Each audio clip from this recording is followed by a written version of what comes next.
Seat था seat थी हाँ सीट तुम था हाँ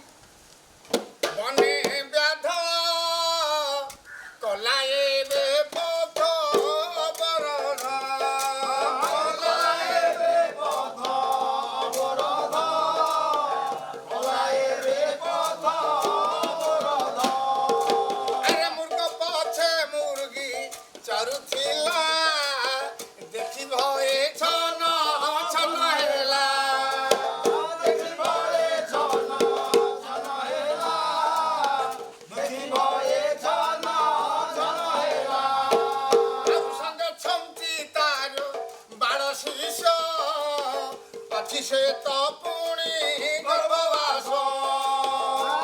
से तो पुणी गर्भवास से तो पुणी गर्भवास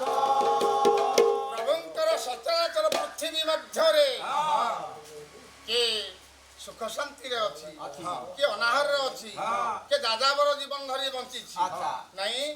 दिनकर घटना मुर्ग एवं मुर्गुणी दोए गोटे जगार बास कर से जगार खाद्य सामग्री गुड़िक शेष हो आसला पेट पुरला ना अनाहार रहिले मनरे अनेक दुख कौन खाइबे खाद्य ना खाइले शरीर रही 84 आंगुल शरीर टी क्षीर्ण हुई चिंता करी दिने स्वामी स्त्री जाक कथोपकथन हेले एठारु चल किसी खाद्य मिलवा कि आशा तो गोटाए चली जाई खंडे बाट तो स्वभावन मध्य गोटे सफर कौन करिछि डाल बाड़ करिछि गोटे दिगर सामनटिए जगई देछि गोटे दिगर निया लगई देछि आउ गोटे दिगर धनुषर धरि चिंता कला पुणी आउ विस्तार नहीं परिवार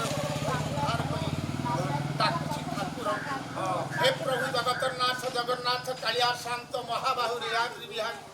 मो परिवार को उद्धार कर कोरोना साधन पद्धति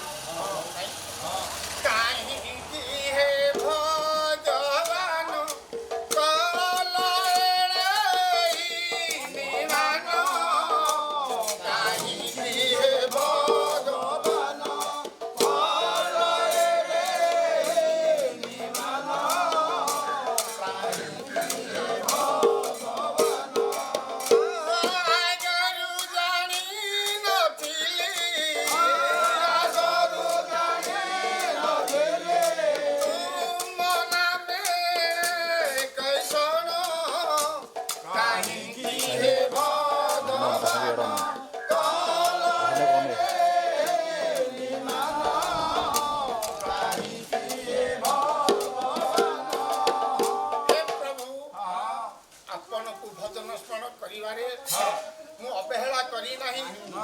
साय समय प्रभात समय मध्याह्न समय केवल समय दुख टे शुणु से जगार सुभावन अनेक दूर वैकुंठपुर सुभावन डाकुछि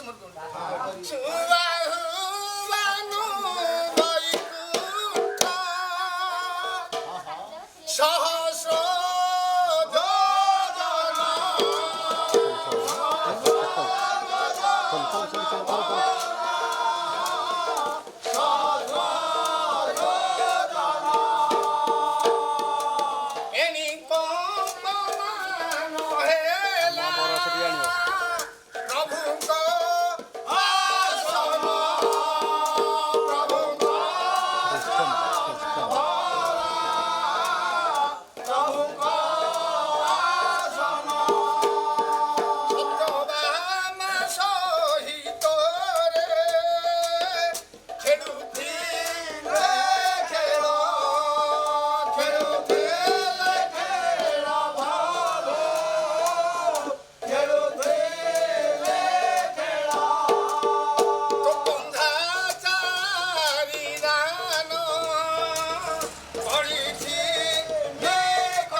ନାଇଁ ଏହି ଜଣେ ଭକ୍ତ ଯଦି ଦୁଃଖରେ କେଉଁ ଜାଗାରେ ଥାଏ ବିପଦରେ ଥାଏ ପ୍ରଭୁ ମୋର ନିଶ୍ଚୟ ଉଦ୍ଧାର କରିବେ। ଖେଳୁଛନ୍ତି ପଶା ସତ୍ୟଭାମାଙ୍କ ସହିତରେ ବସି ଏହି ସମୟରେ ମୃଗିଣୀର ଆତ୍ମଚିତ୍କାରଟି ତା କର୍ଣ୍ଣଗ୍ରହରେ ପ୍ରଭୁଙ୍କର ପ୍ରବେଶ କଲା। ଜାଣିପାରିଲେ ଅନ୍ତର୍ଯାମୀ ଜାଣିପାରିଛି କେହି ମତେ ଡାକୁଛି ବିକଳ ଯଦି ନ ରଖିବି ମୋର ପ୍ରଭୁ ପଣିଆ ରହି କେହି ମାନିବେ ନାହିଁ କି ଡାକିବେ କଲେ କଣ ଗୀତା କଟି ହେଇଛି ଲକ୍ଷ୍ମୀଙ୍କର ପ୍ରଭୁ କଲେ କଣ ରଖିଲି ରଖିଲି ବୋଲି ହାତକୁ ଟେକିଲେ ଏ ସମୟ ସତ୍ୟଭାମା ଚମକି ପଡ଼ିଲେ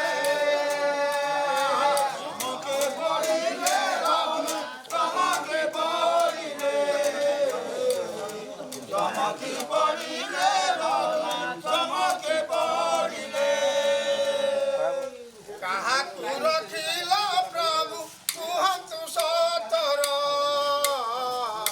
ମୋତେ ଠକିବାର ପାଇଁ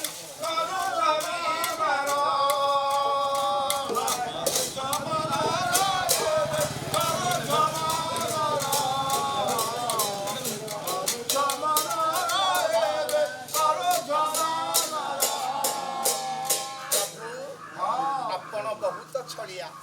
ନାଇଁ ମୋ ଠାରୁ ପରାସ୍ତ ହେବା ସତ୍ତ୍ୱେ ହାତ ଦୁଇଟା ଉପରକୁ ଟେକି ଜାଣିଗଲି ନା ତା ନୁହେଁ ସତ୍ୟଭାମା କେହି ଜଣେ ଭକ୍ତ ମୋର ଆଜି ଘୋର ବିପଦରେ ପଡ଼ିଛି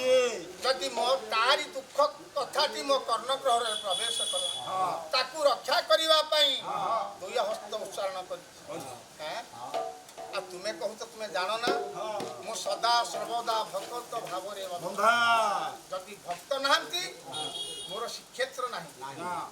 କି ମୋର ବୃନ୍ଦାବନ ନାହିଁ ମୋର ଗୋପ ନାହିଁ ନା ମଥୁରା ତେଣୁକରି ମୁଁ ଆଜି ଭକ୍ତ ଭାବରେ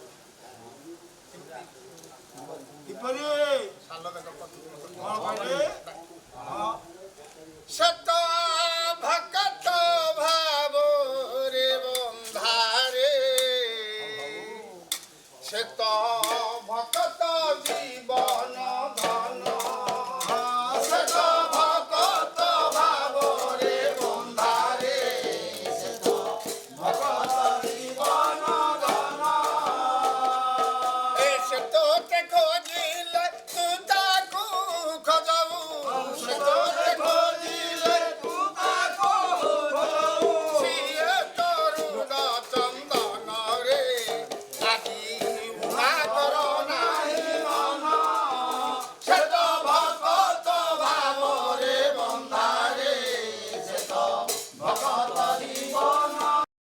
ଭକ୍ତକୁ ଉଦ୍ଧାର କରିବା ପାଇଁ ଆଜି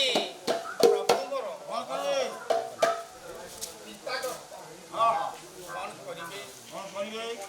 ଭକ୍ତ ଉଦ୍ଧାର ନହେଲେ ମୋ ନାମରେ ବଦନାମୀ ହେଇଯିବ ପ୍ରଭୁ ପଣିଆ ରହିବ ନାହିଁ ନିନ୍ଦା ବାଜିବ ପ୍ରଭୁ କଲେ ଇଏ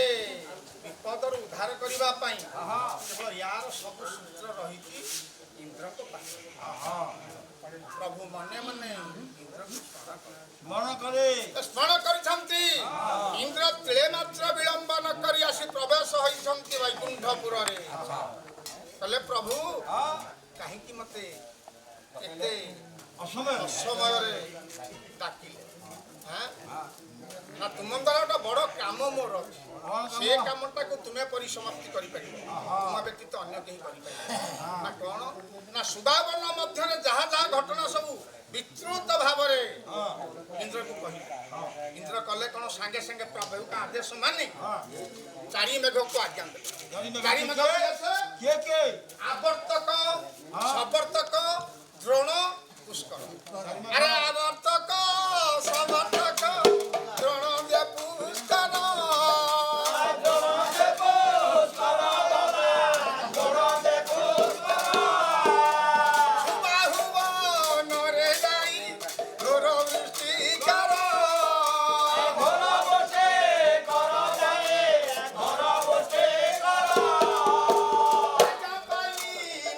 মানে বহন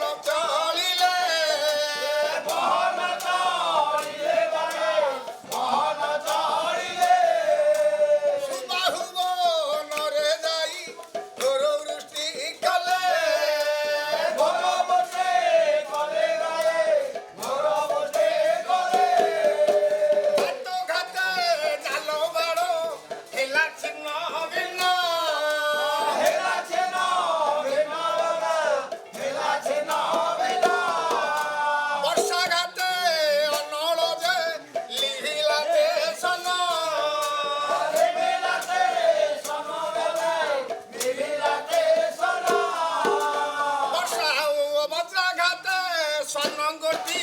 ନିଧନ ହୋଇଲା।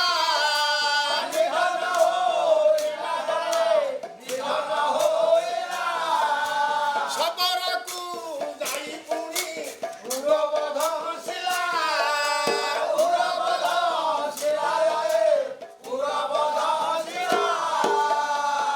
ପ୍ରଭୁ ମୋର କାହାରିକି ନିରାଶ କରିନାହାନ୍ତି। ନାଇଁ, ସେଇ ଇନ୍ଦ୍ରଙ୍କ ଆଦେଶ ଅନୁକ୍ରମରେ ସମସ୍ତ ପ୍ରାଣୀ ହନ୍ଦି ସବୁ ଲୋପ ପାଇଗଲା। ବଞ୍ଚିଗଲେ ମୃଗୁଣୀ ପରିବାର। ଆଜି ମୃଗୁଣୀ କଣ କହୁଛି ଜାଣିଛ? ପ୍ରଭୁଙ୍କ ପ୍ରତି ଏତେ ଭକ୍ତି, ଏତେ ସୁନ୍ଦର ଭାବନା ଆସିଗଲା ଯେ ପ୍ରଭୁଙ୍କୁ ବାରମ୍ବାର ପ୍ରଣାମ କରୁଛି। ଧନ୍ୟ ଧନ୍ୟ ମୁର୍ଗୀ କହି, ଧନ୍ୟ ଧନ୍ୟ ମୁର୍ଗୀ କହି, ଧନ୍ୟ ଧନ୍ୟ ମୁର୍ଗୀ କହି, ଧନ୍ୟ ଧନ୍ୟ ମୁର୍ଗୀ କହି, ଆନନ୍ଦ ମନରେ ରହି ଧରତ ଚଳି ଯାଇ ଧନ୍ୟ ଧନ୍ୟ ମୁର୍ଗୀ କହି, ଧନ୍ୟ ଧନ୍ୟ ମୁର୍ଗୀ କହି। ରକ୍ଷା କରନ୍ତୁ ସମସ୍ତଙ୍କୁ ପ୍ରଭୁ ସେହି ଭାବଗ୍ରାହୀ। ଧନ୍ୟ ଧନ୍ୟ ମୁର୍ଗୀ କହି, ଧନ୍ୟ ଧନ୍ୟ ମୁର୍ଗୀ କହି। ଏତିକି ଅଳିମ ଏତିକି ଅଳେ,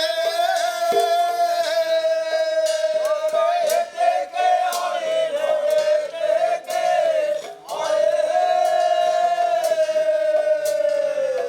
ଆଉ ଏ ମଉସା ଭାଇମାନଙ୍କୁ ଏତିକି ଅଳିମ ଏତିକି ଅଳେ।